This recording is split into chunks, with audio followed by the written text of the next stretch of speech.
ইসলামী অর্থনীতি আলোচনা করতে গেলেই তাকওয়ার প্রসঙ্গটি আসবে। এবং যারা সত্যিকার অর্থে অর্থনীতির ইসলামের নির্দেশনা, কোরআনের নির্দেশনা ব্যবসা বাণিজ্যে অর্থনীতিতে মানেন, তারা অনেক বড় তাকওয়াবান। একজন মানুষ হয়তো অনেক ভালো আমল তার নাই, ফরজ ওয়াজিব গুলো পালন করে, কিন্তু খুব ভালো মানের একজন ব্যবসায়ী, সৎ ব্যবসায়ী, বিশ্বাস করুন সে অনেক বড় তাকওয়াবান। আমি অনেক বড় মনে করি যে তাকওয়াবান আমি নিজেকে মনে করতে পারি যে আমি রেগুলার তাহাজ্জুদ করি, এই করি সেই করি, কিন্তু আমার লেনদেন ভালো না, আমি ব্যবসা বাণিজ্য ভালো না, তাহলে বিশ্বাস করুন আমি আসলে তাকওয়াবান নই। আমার চেয়ে ওই ব্যবসায়ী অনেক বেশি তাকওয়াবান, যে ফরজ ওয়াজিব গুলো মিনিমাম ভাবে পালন করে কিন্তু অত্যন্ত সৎ। তার জায়গায় ব্যবসায়িক সততা তার আছে, অর্থনৈতিক লেনদেনে তার সততা আছে, শরীয়তের নির্দেশনা সে অনুসরণ করে।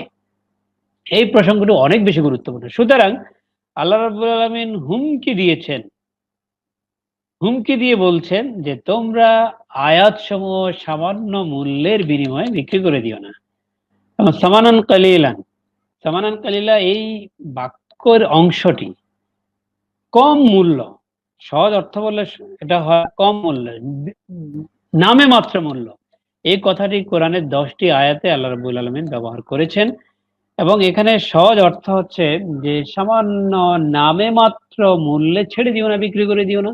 নামে মাত্র মূল্যে এক্সচেঞ্জ করো না, হস্তান্তর করো না, বদল বা বিনিময় করো না। এর প্রত্যক্ষ অর্থ যদিও এমন হয়, একটা জিনিস আমি অদল বদল করলাম, কোনো বিনিময় নিলাম আর একটা জিনিস দিয়ে দিলাম, এরকম অর্থ যদিও হয়, এখানে আল্লাহ রাব্বুল আলামিন ক্রয় বিক্রয়ের এই প্রসঙ্গে ইন্দ্রিয় গ্রাহ্য বা আমাদের মাথায় চোখে আমাদের ব্রেইনে ধরে এরকম কোনো বিষয় উত্থাপন করেননি, কোনো পণ্যের কথা আনেননি। তো কিন্তু আহ পণ্যের কথা না এনে আল্লাহ ক্রয় বিক্রয়ের কথা কেন তুলে ধরলেন? তো এখানে আল্লাহ রাব্বুল আলামিন তার আয়াত সমূহকে, এটার অনেকগুলো অর্থ আছে, তাফসীরে অনেক রকমের অর্থ আসছে, সবগুলো বিষয় যদি আমরা এক জায়গায় আনি, একটা তো অর্থ এমন হতে পারে যে ইহুদিদের ক্ষেত্রেও বলা হয়েছে যে তারা আল্লাহ আয়াত সমূহ, আল্লাহর নিদর্শন সমূহ, আল্লাহর বিধান সমূহ তারা তাদের বিভিন্ন দুনিয়াবী স্বার্থের কারণে বদল করে দিয়েছে, এর অর্থ ভিন্ন করে দিয়েছে, এর ব্যাখ্যা তারা নিজেদের মতো করে দিয়েছে। এবং কোরআনেরও যারা ব্যাখ্যা আমাদের সুবিধা মতো আমরা করে বসি, আমাদের সুবিধা মতো কোরআনের ব্যাখ্যা করা যদি শুরু করি, তাফসীর বিল রায়, নিজের মন মতো ব্যাখ্যা করা শুরু করি, এবং একটা জিনিস আমার সুবিধা মতো কাজে লাগে সে অনুযায়ী আমি ব্যাখ্যা করা শুরু করলাম, মূল স্পিরিটকে বাদ দিয়ে, এগুলো কিন্তু এক ধরনের বিনিময়, যে সামান্য বিনিময়ে দুনিয়ায় সামান্য স্বার্থ উদ্ধার হবে, তোমার সামান্য একটা কারণে তুমি আল্লাহর আয়াতের অর্থ বদল করে দিয়েছো, ব্যাখ্যা বদল করে দিয়েছো, এটা যেমন একটি অর্থ। আবার এর যে বিধান আছে, দুনিয়ার সামান্য স্বার্থের বিনিময়ে এই বিধানকে আমরা বদল করে দিয়েছি। আল্লাহ বিধান করে দিয়েছেন হারাম জিনিসের বেচা বিক্রি করো না, আল্লাহ বিধান করে দিয়েছেন হারাম জিনিস উৎপাদন করো না, আল্লাহ এটা বিধান করে দিয়েছেন। আমি বলছি যে পুঁজিবাদী অর্থনীতির মূল থিমটাই হচ্ছে যেটা লাভ, যেটা রাষ্ট্রের আইনে বৈধ, যেটা উৎপাদন করলে লাভ হবে আমি সেটাই করব।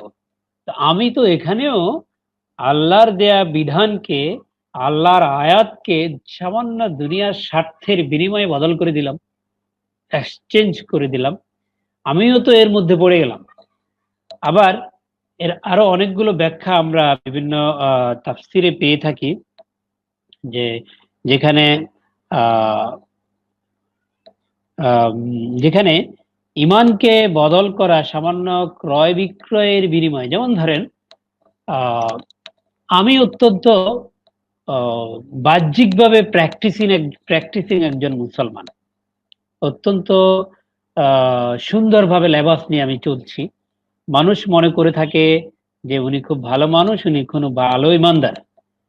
এখন আমাকে যিনি চিনেন অথবা চিনেন না, আমাকে জানেন অথবা জানেন না, আমি হয়তো তাকে চিনি না, তার সাথে কোনো লেনদেন করতে গেলাম, কোনো লেনদেন করতে গিয়ে দেখা গেল আমি আহ সার্বিক অর্থে সৎ থাকতে পারলাম না, অথবা আমি পণ্যের দোষ গোপন করে বিক্রি করে দিলাম। এরকম একটি বড় উদাহরণ তো আমরা দেখি অনেক জায়গায়, উদাহরণটা আছে, একটা বাস ড্রাইভারের যে গল্পটি, ইমাম সাহেব নেমে যাচ্ছিলেন এবং বাস আপনার বাসের যে কন্ট্রাক্টর, সে উনাকে যে ফেরত দিতে গিয়ে তিনি ধরেন 50 টাকা দিলেন, বাস ভাড়া 20 টাকা, ওনাকে 30 টাকা ফেরত দিতে গিয়ে উনাকে 70 টাকা ফেরত দিয়ে দিল বা 80 টাকা ফেরত দিয়ে দিল, এই অর্থে যে তিনি তাকে 100 টাকা দিয়েছেন। আর উনি চিন্তা করছেন এই মুহূর্তে আমার খুব সমস্যা আছে, আমি চেষ্টা করবো আগামীকালকে তাকে টাকাটা দিয়ে দেওয়ার, এই মুহূর্তে আমার পকেটে টাকা নেই। তিনি অনেকক্ষণ নিজের সাথে যুদ্ধ করে পরে নামার আগে টাকাটা ফেরত দিয়ে আসলেন, বললেন যে তুমি ভুলে আমাকে টাকা বেশি দিয়ে দিয়েছো। আর সে মুচকি হেসে পরে বলল, আমি ভুলে দিইনি, আমি জেনে বুঝে দিয়েছি, আমি দেখতে চেয়েছিলাম আপনি কি করেন, আপনি কি করেন, আমাকে টাকাটা ফেরত দেন নাকি দেন না, আমি দেখতে চেয়েছিলাম, কারণ আমি সিদ্ধান্ত নিয়েছি আজকে আমি মুসলমান হব। এখন মুসলমানদের আচরণটা কেমন হয় সেটা দেখার উপরে নির্ভর করবে আমার মুসলমান হওয়া। এখন এই ইমাম সাহেব নামার পরে তিনি চিন্তা করলেন, এই মাত্র সামান্য কয়েকটি টাকার বিনিময়ে, যেটা 100 টাকাও নয়, তার বিনিময়ে তো আজকে আমি ইমানকে বিক্রি করে দিয়েছিলাম, ইসলামকে বিক্রি করে দিয়েছিলাম, হয়তো অল্পের জন্য আমি বেঁচে এসেছি। এটা কথার কথা একটা উদাহরণ।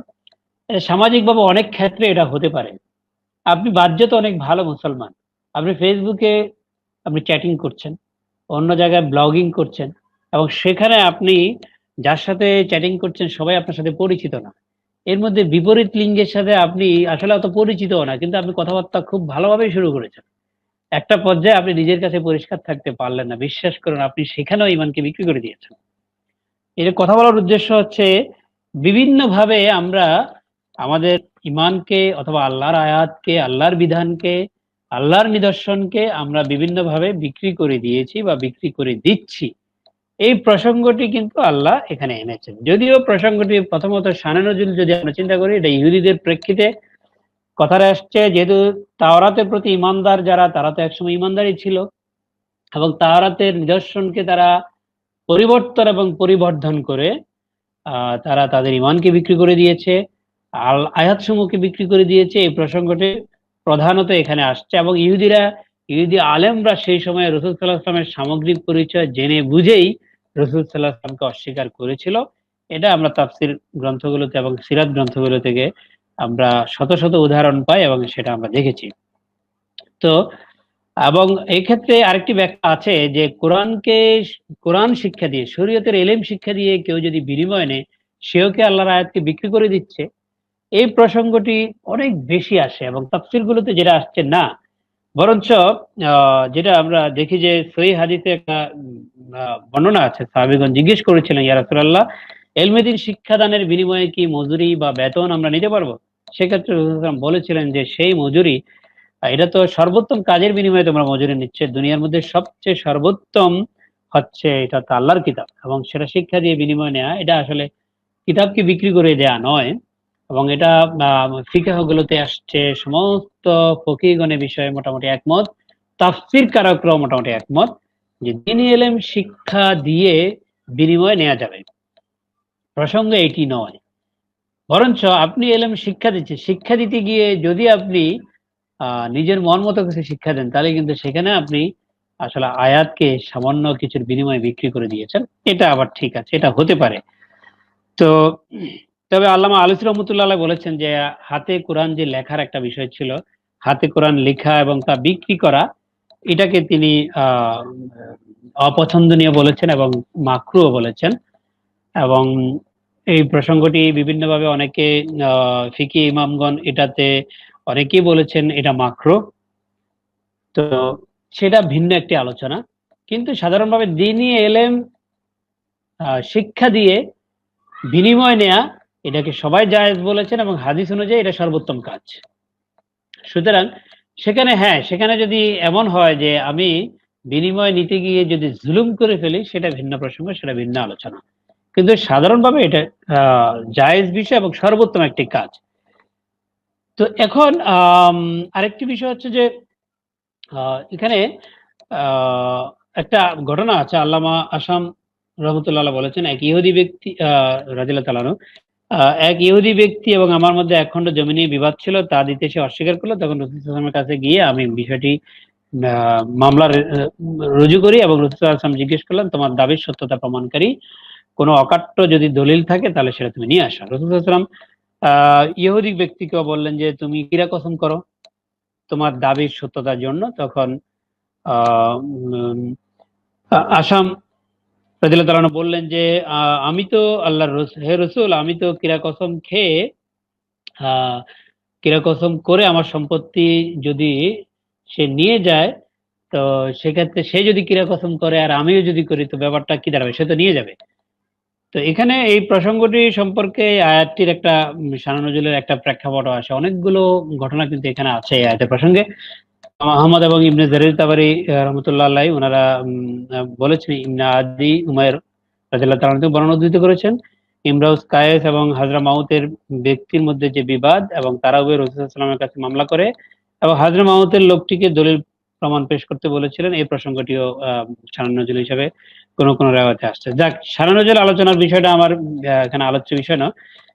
আমার বিবেচ্য বিষয় হচ্ছে যে এখানে যে বদল করা অথবা এক্সচেঞ্জ করা, সেটা যদি এমনও হয় আমি কোন একটা কমিটমেন্ট নিয়ে একটা কাজ আমি শুরু করেছি এবং সেই কমিটমেন্ট সেটা শরীয়তের নির্দেশনার আলোকে আমি কাজটা শুরু করেছি, এবং কোনো কারণে দুনিয়ার কোনো স্বার্থকে সামনে রেখে আমি যদি সেই কমিটমেন্ট থেকে সরে আসি, আমি যদি, এমনও হতে পারে সেটা কোনো সাংগঠনিক কাঠামো হতে পারে, সেখান থেকে যদি আমি সরে আসি, তাহলে এই বিষয়টাও এই প্রসঙ্গে আমরা আলোচনা যেতে পারি যে এই বিষয়টাও হচ্ছে সামান্য দুনিয়ার স্বার্থের বিনিময়ে আমি আল্লাহর নিদর্শনকে বিক্রি করে দিলাম। অর্থাৎ এই জাতীয় অনেকগুলো তাফসীর এই আয়াতের প্রসঙ্গে আসছে, এত বেশি অর্থনৈতিক প্রসঙ্গ এই আয়াতের আসছে, সবগুলো বিষয় এখন আলোচনা করার ধৈর্যচ্যুতি ঘটতে পারে। তো এই প্রসঙ্গে আরেকটা হচ্ছে যে ইহুদি এবং পুরোহিতরা যারা তাদের ক্ষেত্রে যেটা আগের শরীয়তগুলোতে ছিল, সেখানে সাধারণত আল্লাহ তাদেরকে দিন শিক্ষা দিয়ে মজুরি দেওয়ার ব্যাপারগুলো, মজুরি নেয়ার ব্যাপারগুলোতে তাদেরকে নিষেধ করা হয়েছিল। তাদেরকে বিনামূল্যে দিন শিক্ষা দেওয়ার প্রসঙ্গটি সেখানে ছিল, এবং তারা সেটা থেকে সরে এসে নিজেদের মতো করে এটাকে পরিবর্তন করেছে। যদিও আমাদের জন্য বিষয়টা অনেক সহজ করে দিয়েছেন, এবারে আল্লাহ রাব্বুল আলামিন এটাকে সর্বোত্তম কাজ হিসেবে স্বীকৃতি দিয়েছেন।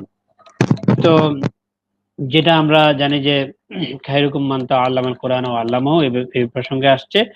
এবং এখানে আরেকটি বিষয় আবু দাউদ শরীফে আসছে, সেই বিষয়টা হচ্ছে যে লোক কোনো ইলম শিখলো যা কেবল আল্লাহর সন্তুষ্টির জন্য শেখা হয় এবং যা তার শেখা উচিত, তা যদি দুনিয়ার স্বার্থ লাভের জন্য শিখে, তাহলে বেহেশতের সুগন্ধ পাবে না। এখানে আরেকটি প্রসঙ্গ, এটা হচ্ছে ব্যক্তির আপনার ইন্টেনশনের উপর, তার যে খুলুসিয়ত, তার যে ইখলাস ভিতরের অবস্থার উপরে, সেটা ভিন্ন জিনিস। যে আমি কেন ইলম শিখছি, সেটা হচ্ছে ব্যক্তির ভিন্ন একটি প্রসঙ্গ।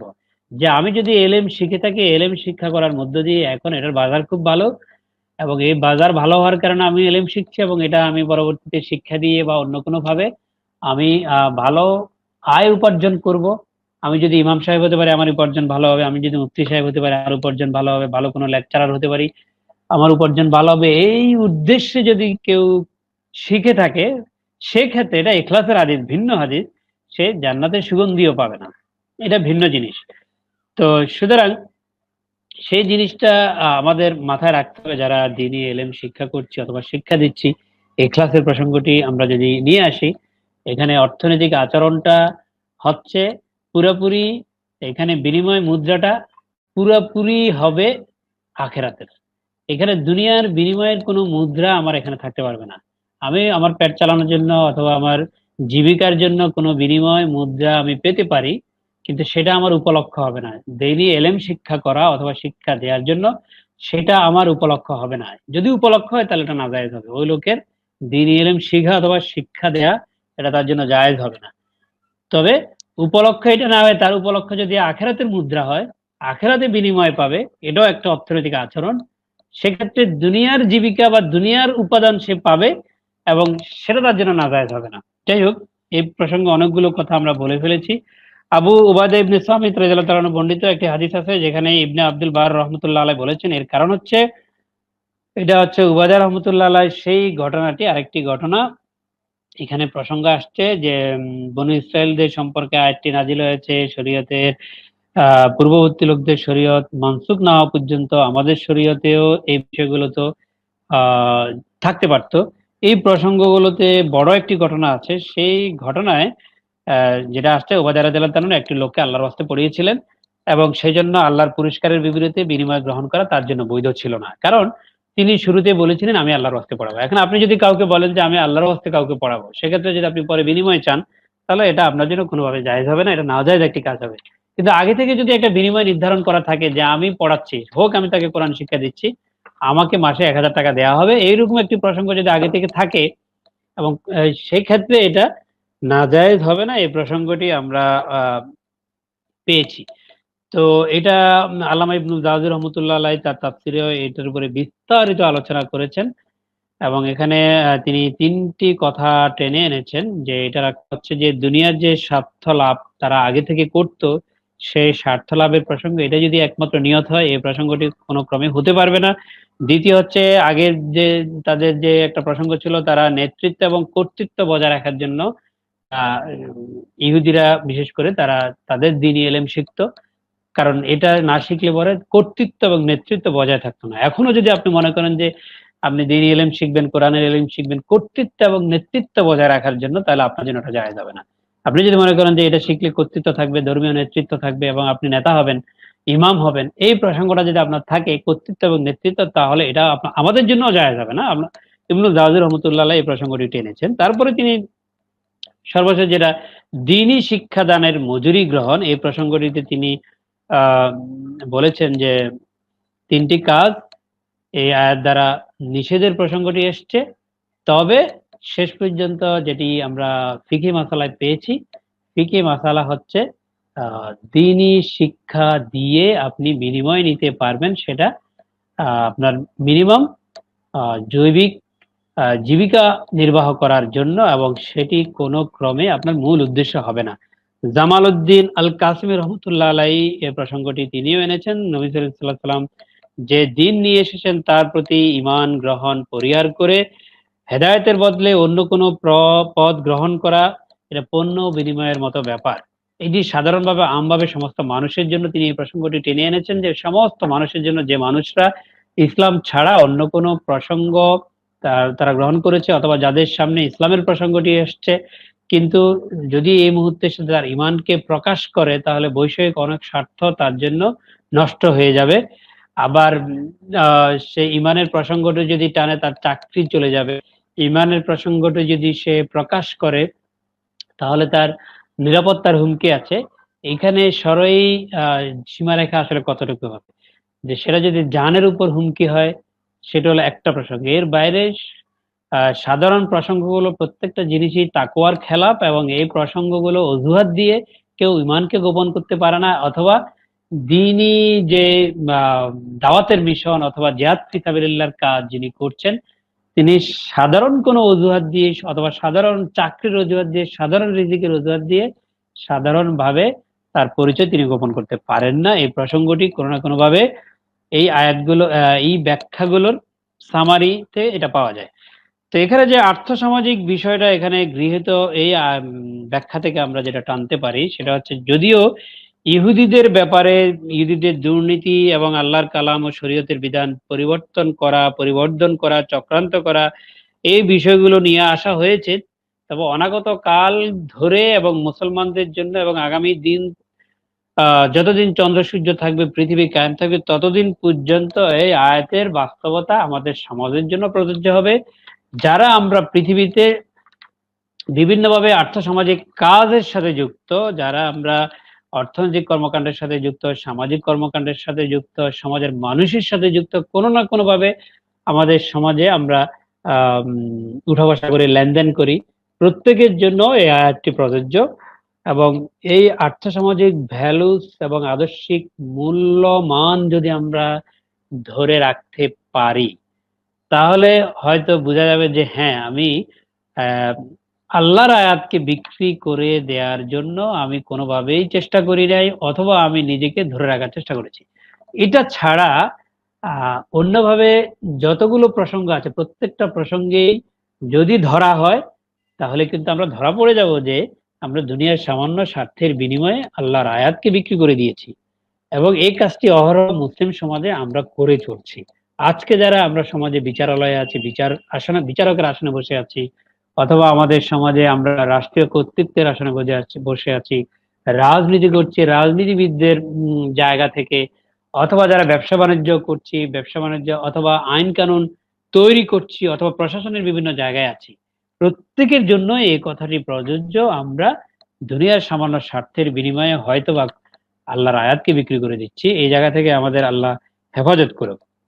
সত্য কখনোই হারিয়ে যাবে না, এবং সত্য তার স্বকীয়তা নিয়ে সবসময় টিকে থাকবে। আমি আর আপনি কোনো না কোনো ভাবে যদি পথ হারাই, আমরা পড়ে যাব। আল্লাহ রাব্বুল আলামিন অন্য জায়গায় বলেছেন, কুল হাযিহি সাবিলি আদউ ইলাল্লাহ আলা বাসীরাতিন আনা ওয়া মান ইত্তাবানি, এবং পরিষ্কার ভাবে এখানে আল্লাহ রাব্বুল আলামিন ব্যাখ্যা করেছেন যে যে বলো এটাই হচ্ছে আমার রাস্তা, এবং এটাই আমার পথ। আমার কাজ হচ্ছে মানুষকে আল্লাহর দিকে ডাকা, এই কাজগুলো আমার করা, এবং যেটা করছি আমি বুঝে শুনে করছি।